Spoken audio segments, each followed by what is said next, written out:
Hello class. Today we will be working on worksheet number 1, specifically problem number 2, where we will be solving the equation x squared minus 2x minus 12 equals 3 using the method of completing the square. So let's get started. Now, before we complete the square, we need to get our equation in terms of all of the x's are on one side and all of the coefficients are on the other side. So let's go ahead and move our equation around to where it meets those conditions. So we have x squared minus 2x, and we want to move over the 12 here. So we add 12 to both sides, and we get x squared minus 2x is equal to 15. Now that it is in this condition, we are going to use the number -2 here. And also, we're going to use this imaginary 1. So let's write in our 1 here. So it really is 1x squared minus 2x. And in order to complete the square, we need to follow this format of taking b, and we have to divide it by 2, and we need to square it. Now, this is going to give us another number that we are going to add to both sides. So let's go ahead and plug in our b. So our b is going to be -2, and we divide that by 2, and that'll give us -1. Then we square -1, and that will give us 1. So we want to add 1 to both sides of the equation here. So we have x squared minus 2x plus 1 is equal to 15 plus 1. Now, we have this equation here.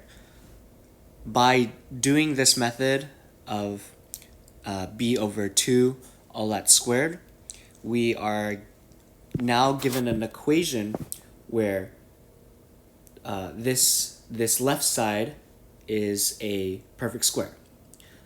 Now, recall in our first problem where we factored, taking the factors of 1, you have 1, 1, 1, and -1, -1. Now, we need to add the factors to where it gets us -2, and those factors will be -1 and -1. So we follow the format as the previous problem. So here will be our factors, x minus 1 and x minus 1, and this right side will be 16. And notice that both factors are the same, so we can actually combine them into one single line, and we can add the exponent of 2 to it. So we have x minus 1, the quantity squared, is equal to 16. Now, in order to solve for x, we can apply the square root function to both sides. So that'll give us x minus 1 is equal to the absolute value of root 16, which will be the, it'll be the absolute value of x minus 1 is equal to 4. Let me just erase here.